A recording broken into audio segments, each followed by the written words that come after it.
নবম এবং দশম শ্রেণীর জন্য 13.2 এর অর্থাৎ ধারার খুবই গুরুত্বপূর্ণ একটি প্রশ্ন আমরা সলভ করব, যেটা অনুশীলন 13.2 এর 11 নম্বর প্রশ্ন। এখন এই প্রশ্নটা হচ্ছে 3 + x + y + z + 243, এটা গুণোত্তর ধারাভুক্ত হলে x y z এর মান নির্ণয় করো। এখন এখানে এটা বলি আমরা মিসিং ওয়ার্ডের মান বের করা।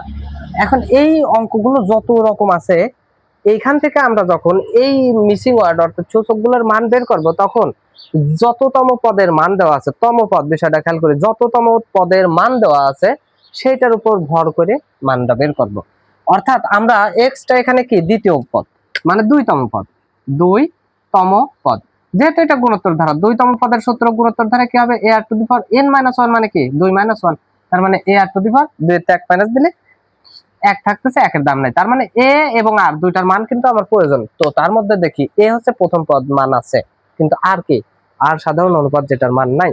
এই মানটা যদি আমি পাই, তাহলে দ্বিতীয়তম পদ কেন, তৃতীয়তম পদ, চতুর্থতম পদ সবগুলো বের করবো, আর তৃতীয়তম পদ y, চতুর্থতম পদ z হয়ে গেল। তার মানে আমাদের কাজ কি দাঁড়ালো, এর মান আছে, r এর মান বের করে নিয়ে আসা। এইটা সহজ হিসাব যে x y z x এর মান না, আসলে দ্বিতীয়তম পদের মান বের করলেই x এর মান, তৃতীয়তম পদের মান বের করলেই y এর মান, বিষয়টা এরকম। তাহলে আমরা বুঝলাম যে r এর মান আমাদের প্রয়োজন, r এর মান, এইটা মানটা বের করব, যততম পদের মান দেওয়া আছে সেইটার উপর ভর করে r এর মান বের করব। আছে কয়তম পদের মান, 1 2 3 4, পঞ্চমতম পদের মান দেওয়া আছে। আমরা প্রথম পদ নিলে একটু সমস্যায় পড়তে পারি, তাই আমরা পরেরটা নেব, অর্থাৎ এই যে পঞ্চমতম পদ। এখন ধারার অঙ্কে আমরা প্রথমে যেটা লিখি, যে মনে করি বা ধরি, ধরি লেখা ভালো, মনে করি ধারাটির প্রথম পদ, ধারাটির কি প্রথম পদ a সমান 3। এখন সাধারণ অনুপাতকে আছে, যেহেতু গুণোত্তর ধারায় সাধারণ ও অন্তর হয় না, অনুপাত হয়। সাধারণ অনুপাত যেহেতু নাই, তাদের সাধারণ অনুপাতকে আমরা আর ধরে নিলাম।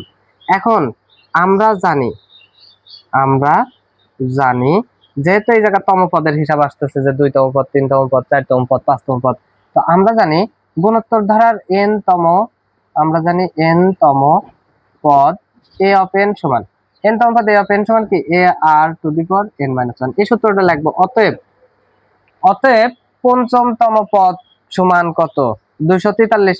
অতএব এই জায়গায় আমরা লিখতে পারি যে অতএব 5তম পদ সমান a অফ 5 সমান a r টু দি পাওয়ার, তাহলে 5 - 1, n এর জায়গা 5। এখন এই বিষয়টা হচ্ছে যে প্রশ্ন মতে লিখতে পারতাম, এই লাইনটা যদি আমরা না লিখি তাতেও কোনো সমস্যা ছিল না। আমরা চিন্তা একটু সাধারণ ভাবে করি, প্রশ্ন মতে তাহলে a r টু দি পাওয়ার 5 - 1 সমান কত, 243। এটা এক একজন এক এক ভাবে ক্যালকুলেশন করবা, তোমরা বুঝে গেলে। এটা কারোর উপর নির্ভরশীল হওয়ার প্রয়োজন নেই। 5 - 1 আছে, এটা 4 আগের লাইনেও করতে পারতাম, এখানেও করতে পারি। এটা কোনো ফ্যাক্ট না, কেউ 5 - 1 না দিয়ে একবারে 4 লিখতে পারো, এতেও কোনো সমস্যা নাই। তাহলে a r টু দি পাওয়ার কত হচ্ছে, 4 সমান 243। ও এখানে এর মান, এর মান আছে না, এর মান কত, 3। তাহলে 3 গুণন r টু দি পাওয়ার 4 সমান 243, 3 এর মান 3। বা এখন আমি মান বের করবো, ওই যে আমাদের টার্গেট আর এর, তাহলে আর কে রাখলাম, তাহলে r টু দি পাওয়ার 4 সমান 243, 3 গুণ আছে ডান পাশে আসলে ভাগ। বা r টু দি পাওয়ার 4 সমান 3 × 8 = 24, 3 × 1 = 3, 81। এখন এই জায়গা এই সমাধানটা খুব সিম্পলি করি আমরা, যে r সমান তাহলে কত, মানে r টু দি পাওয়ার 4 সমান, এই জায়গা কার উপরে পাওয়ার 4 নিলে পরে 81 হয়, 3 এর পাওয়ার, 3 এর পাওয়ার 4 নিলে 81 হয়, তাহলে উপরের পাওয়ার 4 কাটি গেলে r সমান কত আসতেছে, আমি এই জায়গায় লিখে দিলাম, জায়গা নষ্ট করলাম না।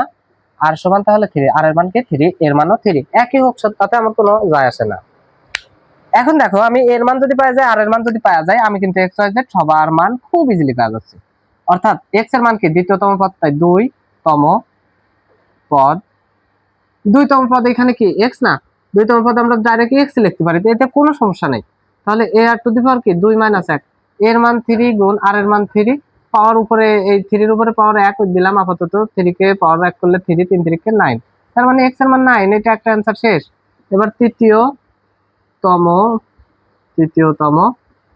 পদ, তৃতীয় মানে 3 দিতে পারে, সমস্যা নাই। a r টু দি পাওয়ার 3 - 1, তাহলে তাহলে এর মান কত, 3 গুণ 3 পাওয়ার উপরে স্কয়ার, 3 3 9, 3 9 27।